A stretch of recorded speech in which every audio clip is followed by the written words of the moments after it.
Capage TV. Capage TV. Les pétroliers vivants. Viva! Les pétroliers vivants. Viva! Les pétroliers vivants. Viva! Viva! Viva! Matakuna! Merci Tobeti Maboko Tofandi.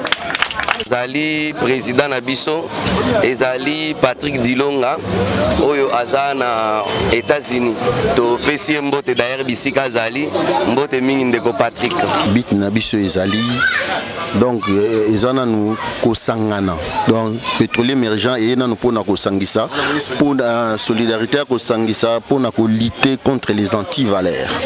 Nous devons lutter contre les antivaleurs et puis combattre la faiblesse, il y a la situation sociale. Nous avons formé des jeunes, des mères, des filles mères. Aux familles, des babouas qui sont azwaki zemi abota, sokaye pa na biso to récupérer pour la formation na couper couture. Nous avons formé des jeunes désœuvrés.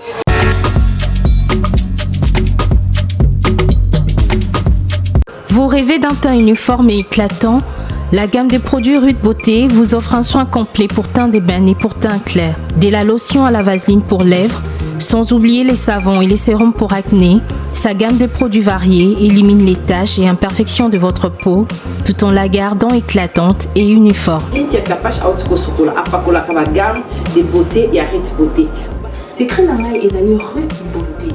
Bato nyonso balingi te na bango ezala kaka lokola mwindu ya ngoro yango gamme oyo ata bébé ya pakola oyo ezali mpona te métissé neti ngai nasalela yango mafuta na biso mpe kitoko baoyo balingaka monoko na bango koma lokola mwa rose bokomi kosisa te biso da mpona kobebisa monoko te Rude ya beauté ayebi biso oyo toye ala mama na likambo bino otala bakento moto akoso te ba biso otapembe avant batalo na lelobano ta biso na misaki donc zéro kento oyo omonaki batache moko esali ngai ya mwindu Rude atindeli ngai mai oyo ezali vraiment naturel ekobebisa yo te ekosala allergie te donc nyonso eza naturel omoni sa Rude Beauté aosala mpenza baproduit ya kitoko oyo basalango na kati ya mafuta soso pas comme mafuta rolo aujourd'hui c'est on nango pour na kati eza na inconvénience moté o ata bébé au pakola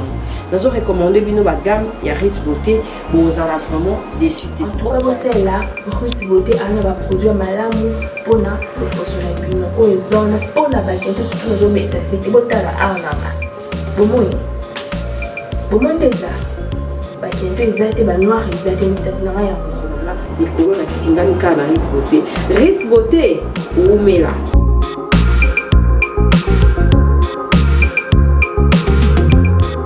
Utilisez-les dans vos soins quotidiens pour un résultat sans précédent. Fier de ma peau, fier de Rude Beauté. C'est moi, Kofi Olomide. Je vous le dis avec cœur. Si vous voulez aller de Bruxelles à Paris, de Paris à Bruxelles, aujourd'hui, il y a un moyen que vous devez soutenir. Et un moyen que moi je vous recommande, ça s'appelle Neo Tam Tam. C'est fait de main de maître par un Congolais digne de ce nom. Moi j'ai fait l'expérience et je peux vous dire que l'expérience a été concluante. Donc désormais et dorénavant, pour vos déplacements, si vous voulez faire venir quelqu'un de Paris à Bruxelles, Neo Tam Tam. Déjà, c'est notre devoir dans la diaspora de soutenir les initiatives des compatriotes. C'est comme ça que notre pays retrouvera sa dignité, sa force et sa percussion. Quand tu es belle, tu voyages avec Neo Tam Tam Voyage. Vous m'avez toujours cru, je sais que vous me croyez. OESA 12T, OESA 13, Neo Tam Tam Ndé, Paris, Bruxelles, Bruxelles, Paris. Que Dieu vous éclaire et reste focus sur vous. Double King, le maître de double demeure, Bossia Moka. Jacques Pemba, Belade,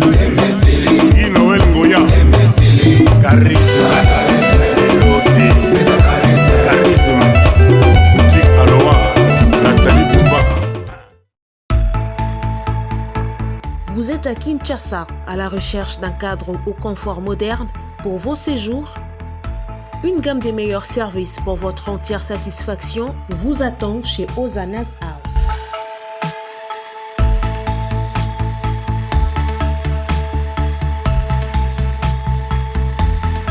Son salon VIP vous offre un espace de travail, de détente et de restauration relaxant, climatisé,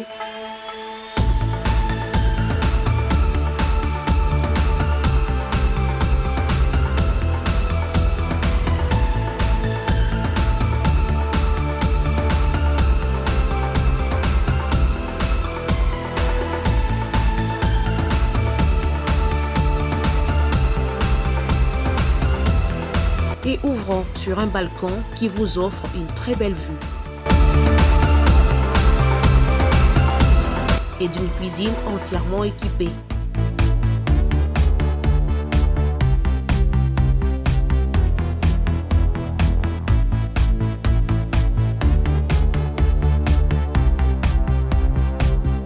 Sublimez votre séjour chez Hosanna's House. Avec nos chambres confortables, lumineuses, élégantes, donnant accès à une salle de bain bien équipée, contactez-nous au +243 99 24 46 090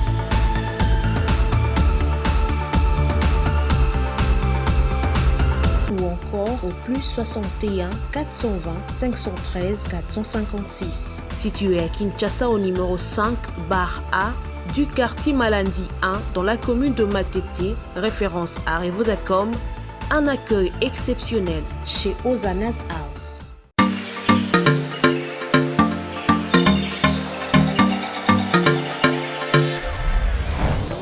Papa, Oredezo yango.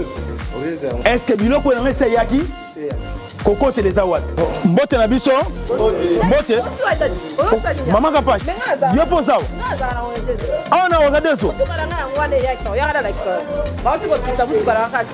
na conteneur bakaro ya chantier bayebisi nga série eza makasi eza pe na agence ya mbongo soko tindeli mutu mbongo pona kozwa yango eza facile kobosana te Oredezo eza pe na flat hotel bino batu bovanda kalibana mboka kolala na bakondisio ya kitoko Luka Oredezo.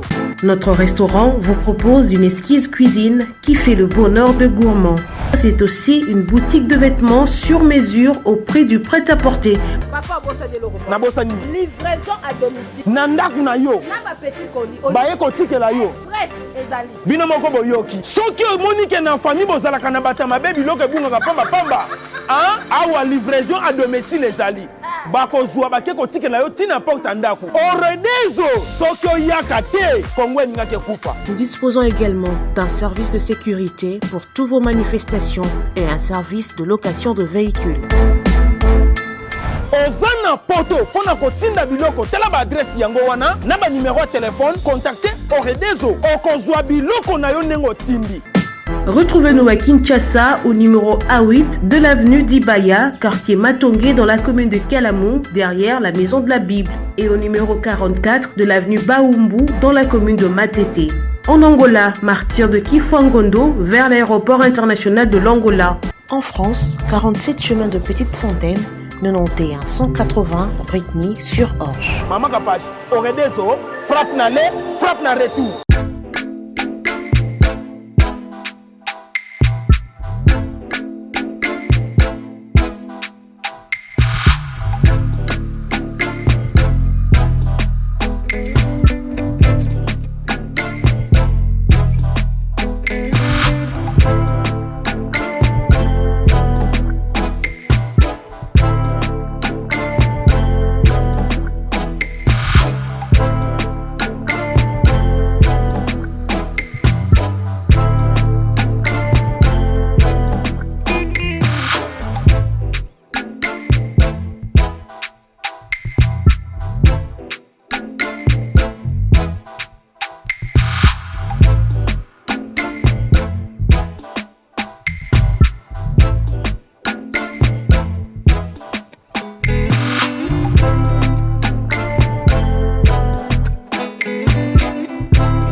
ndeka na lobaki na annonce ya entrevue na biso toza pena awana ba représentant ya ASBL le pétrolier émergent toza bango quelques avis na bango et puis pour les leza 4 ans ya ASBL na bango baza ensemble na fondation DGG tourna bango ba quelques questions et puis bits ya fondation na bango 4 ans wana basali nini par rapport à ASBL na bango yango lelo toza na papa ndeko bonjour. Bonjour. Monani Kombo na ngai monsieur Guy Blaise Modja ngai nde conseiller juridique ya ASBL le pétrolier émergent.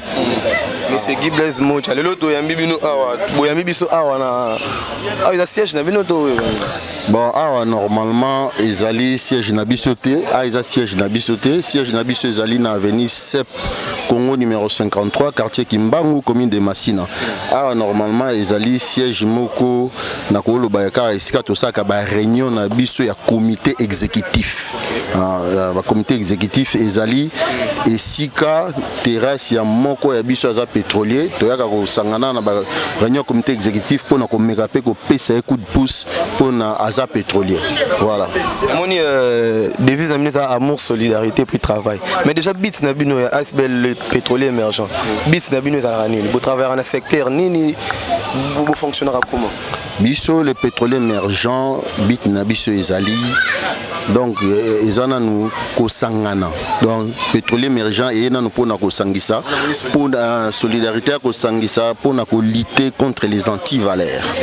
Nous lutter contre les antivaleurs et puis combattre la faiblesse, il y a la situation sociale, il y a moko na biso moni biso soto na makasi mokote ba misusu baza fort ba misusu ba faible ndeto baki ke to sangana pour na kati ko sangana na comme ça ba fort ba koyi ba ko soutenir ba faible pour na ke communauté na biso et ba ko kende liboso. Voilà pour ceux qui mutu bien vendre na coin na je na ebi que une personne à elle seule ne peut pas faire toute la différence. Yango tolbaki to sangana poto ba ko tindika communauté na biso Massina Petro Congo commune Momba Massina pourquoi pas district il y a la Tchangou Mobimba. D'accord, merci beaucoup. Je vous ai conseillé, tu as président. Mais tout le monde a une association, la fondation DGG. Ouais. Déjà, c'est comment vous travaillez? Bon, fondation DGG pour le moment, nous avons partenaire, il y a les pétroliers émergents. Le col les pétroliers émergents, Azana. Un événement lélo de grande envergure au Tunito Saladine Pierre deux coups, c'est-à-dire 4 ans, et ça célébration il y a 4 ans, il y a les pétroliers émergents pour les pétroliers émergents Botami le 4 juin 2019, jour pour jour les locaux ici 4 ans, et puis en dehors de ça, on va profiter de chaque mois à janvier, na date tu as férié, tu profiteras les 16 les 17, ligne des dates, tout ça l'échange de vin nabiso.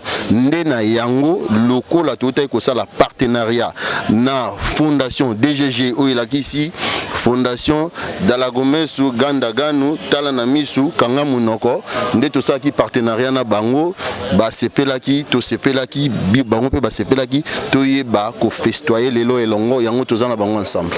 Merci pour le temps accordé sur tous les présidents maintenant on a peu tous mutumoko ya fondation DGG merci beaucoup tous continuer merci beaucoup je vous en prie ndika na lobaki tous représentant ya fondation DGG tous ensemble maintenant puis le roi représentant à vice-président. Bonjour Ndeko. Oui, bonjour. Bonne santé. Non, santé ça très bien. Merci. Tout à l'heure, manifestation, déjà représenté la fondation DGG. Ça, fondation. Bon, na DGG, nazali vice-président. Il y a fondation à Wanakati Kinshasa. Oyo azali président Nabiso. Ezali Patrick Dilonga. Oyo azana États-Unis. To PCM mbote d'ailleurs bisika azali mbote mingi ndeko Patrick. Ndeko Patrick Dilonga biso to PCM mbote. Mais to yo kuta bino awa na Petro Congo. Déjà to solo pour la fondation. Fondation déjà na combien d'années? Depuis création il y a fondation oyo ezali 3e année na biso. Fondation ebandaki coexister mais na année ya action oyo eza lokola année na biso ya liboso oyo tozo relancer ba activité awa na kati ya Kinshasa. Donc voilà, aujourd'hui première année vous relancer ba activité. Déjà vous avez basé sur secteur nini? Fondation DGG. Bon, Fondation DGG dans la Goumé Suganda Ganu oyo la kisi ete tala na misu kanga munoko. Même na logo na biso au mona ke na logo to dessiner mutu ya mutu misu mais munoko to cheboui. Et la kisi tala na misu kanga munoko. Donc toza ko éviter na Kinshasa batu balingi koloba trop. Mais sur le terrain, tozo moni logo te visibilité zéro.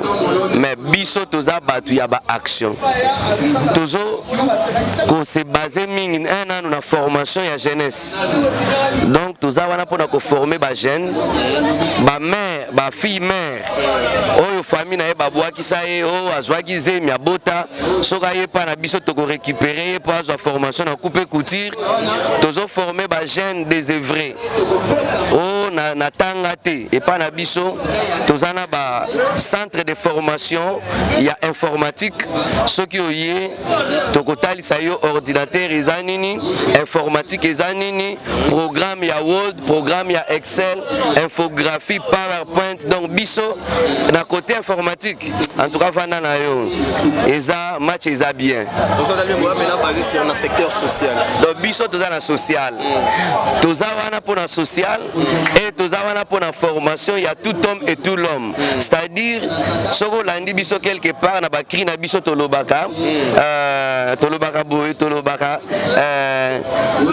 soutenons les faibles. Soutenons les faibles veut dire, mutu oyo azalaki informe vide. Bino boloko tie, asokwami, akomi pentina na misu yaba, yaba. Tout le monde na utoloba. Moi si soka boti déjà na kin bazwakae, anantina te. Awa na chasse izabongo. Et jeune garçon oyo atangi te azape na tina te. Nzoka c'est eza vrai te puisque mutu akoki ko apprendre métier et na kati ya métier wana azui famille en charge, azui foyer en charge, azui pe population en charge. Donc biso toza wana pour la social pe pour la formation. Bonjour. Bonjour. Pour se présenter la kati ya fondation DGG Ozana. Naza conseiller. Lelo eza grand événement to kusine ko sangani na les pétroliers. Déjà ne ko sangani le mariage oyo ekendeti wapi? Mariage oyo. Ah non. Biso to tambolaka na bato batambolaka dans le bon. Ceux qui ont moni rupture, c'est-à-dire vision na baona ya biso eza ndenge moko te, mais je crois pas. Souhait na biso eza vraiment tout que le père na bango.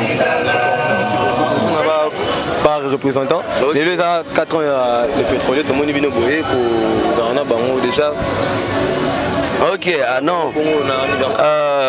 Les pétroliers, tout ça, na bango les lotés. Oh, le col les anniversaire yangwana toye. Les pétroliers aza amser na biso. Il y a kokisi 4 ans, biso nan to kokisi te. Il y a zo fêté. Na katia fête na biso pe photo ya to sala nini, to sepela na e longo. Donc to ko partager joie na biso puisque to sali mariage entre les pétroliers na fondation dans la Rumesu Ganda.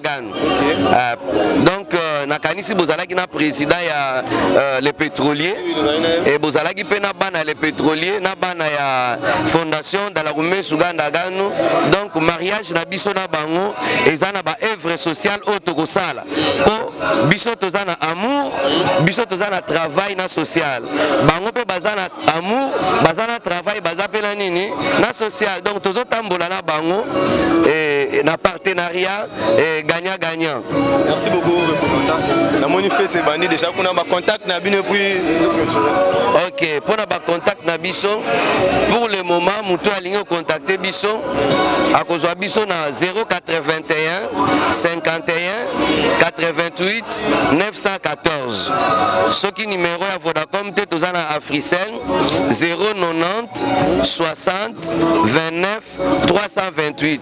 Na zongeli 081 51 88 88 914 090 60 29 328. Soko Bengi, vice-président Moïse Akoyiko Yambayo, secrétaire Elvis Akoyiko Yambayo, conseiller Freddy, Oyonyo Swagoza na bureau Akoyambayo, Mituna Ezali, Tuna Biso, proposition Ezali, proposé Biso, Biso Toyambaka. Toboak sa mutu morote.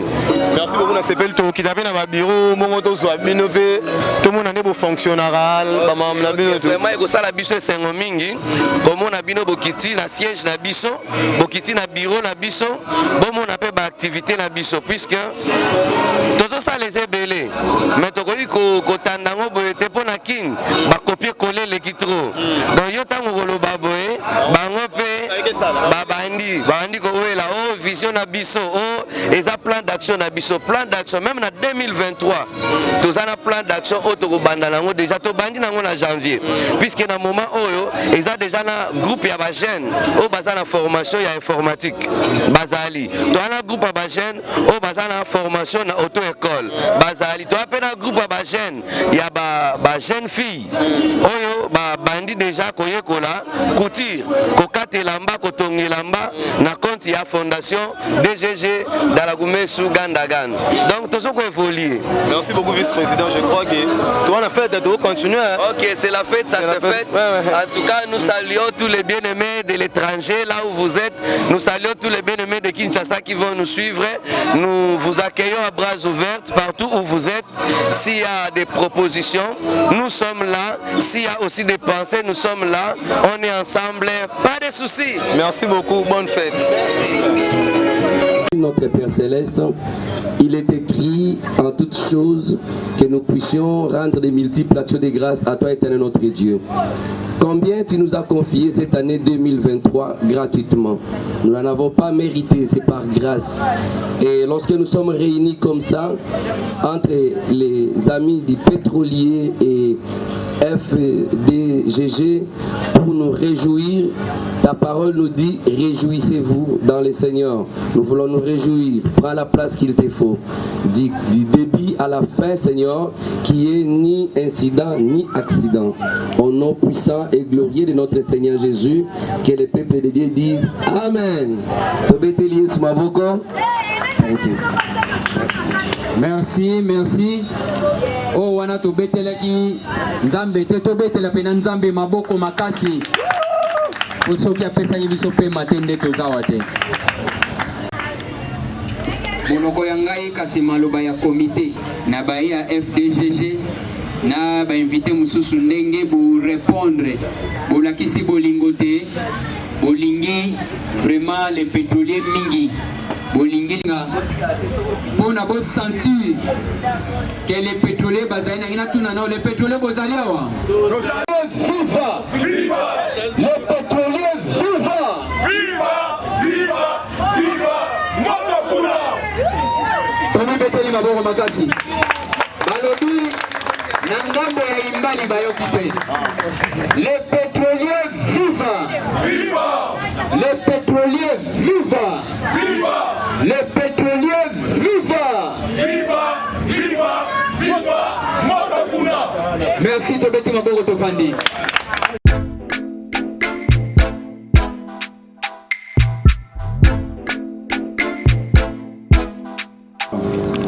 Très chers invités, à vos titres et qualités respectifs, bonjour. Avant toute chose, nous rendons grâce à Dieu le Tout-Puissant, le Maître des temps et des circonstances, pour nous avoir donné la force et les moyens de nous retrouver aujourd'hui. Permettez-moi de vous remercier et de saluer votre présence à ce lieu pour partager ensemble ces moments merveilleux en ce début de l'année 2023. Que chacun et chacune de nous, tous ici présents, veuille accepter l'expression de nos sentiments de gratitude pour pour avoir répondu à notre invitation. Cette manifestation est organisée pour célébrer les 4 ans d'existence de notre ASBEL, le pétrolier émergent, et de l'échange des vœux de cette nouvelle année 2023 au sein de notre communauté. Les vœux de bonheur, de santé, de longévité, surtout la paix. Durant ce parcours, nous avons eu à passer des moments merveilleux, mais aussi un temps très douloureux avec le décès de notre membre. J'ai cité Madame Claudine Maoulou, qui fut l'épouse à notre conseiller Joseph Manika. Pour cela, je vous demande de vous mettre debout pour observer 1 minute de silence à sa mémoire. Esika wana le pétrolier ebungisaka moko na bango ezalaki bongo molongani ya conseiller na biso nde yango président sengi 1 minute de silence mpona kokanisa moko ya bango to mpe moko ya biso azalaka na ngonga wana. Merci. Nous avons créé cette association pour vivre ensemble dans l'amour, pour l'entraide, pour lutter contre les antivaleurs qui gangrènent notre société, en l'occurrence le phénomène Kuluna, mais aussi nous l'avons créé pour préserver l'acquis de notre communauté. Or, cela n'est pas possible si chacun évolue seul dans son coin. Et pourtant la Bible, dans le livre d'Ecclésiaste, au chapitre 4, verset 9 à 10, on dit: deux valent mieux qu'un seul parce qu'ils retirent un bon salaire de leur travail. Car s'ils tombent, l'un relève son compagnon, mais malheur à celui qui est seul et qui tombe sans avoir un second pour les relever. Fin de citation. Un terme seulement. Cela veut dire l'union fait la force. Et après plusieurs moments de réflexion, d'évaluation de notre parcours et de prise de conscience, nous avons décidé de créer cette association dénommée les pétroliers émergents, PEM, ASBEL en Sud, en vue de mener des actions, des stratégies pour nous valoriser, nous mettant ensemble et nous soutenant mutuellement. Que l'effort puisse penser à l'épanouissement de notre frères et sœurs faibles. Pour terminer mon propos, chers invités, chers frères et sœurs, les pétroliers, gérateurs, nos sentiments d'union fraternelle, passons ensemble un bon après-midi dans les joies du Seigneur Jésus-Christ.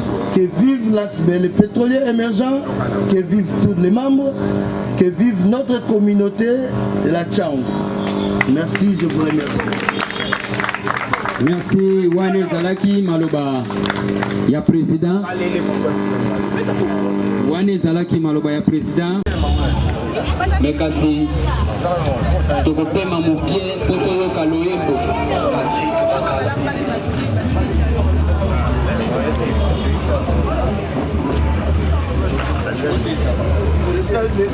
Alors, Tokoyoka, mot de passe, Bongo, Nakobenga, les juridiques, mot de passe, wana loyembo wana. Loyembo wana ya lokomo. 2 minutes. Na fondé ya zalawa. Leo esengeli lelo tomeka koyeba bango moko moko na mwa lombango pe tobetela bango mwa maboko lokola moto molo moto oyo azali totelemisi bongo président Eliki Mobutu tobeteli maboko.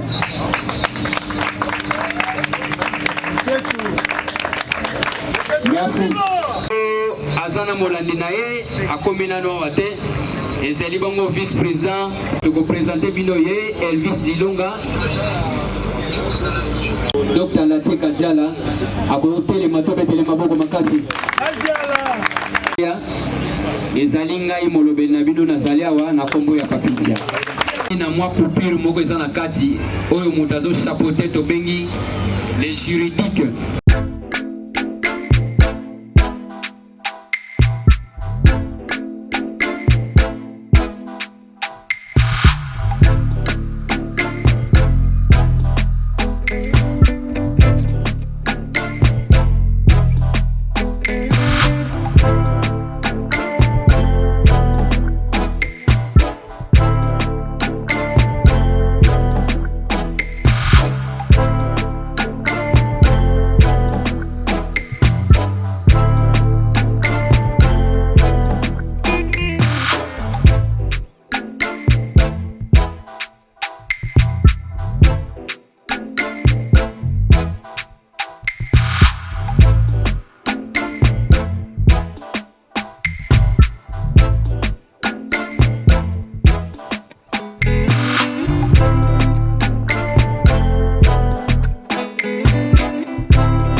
Capage TV.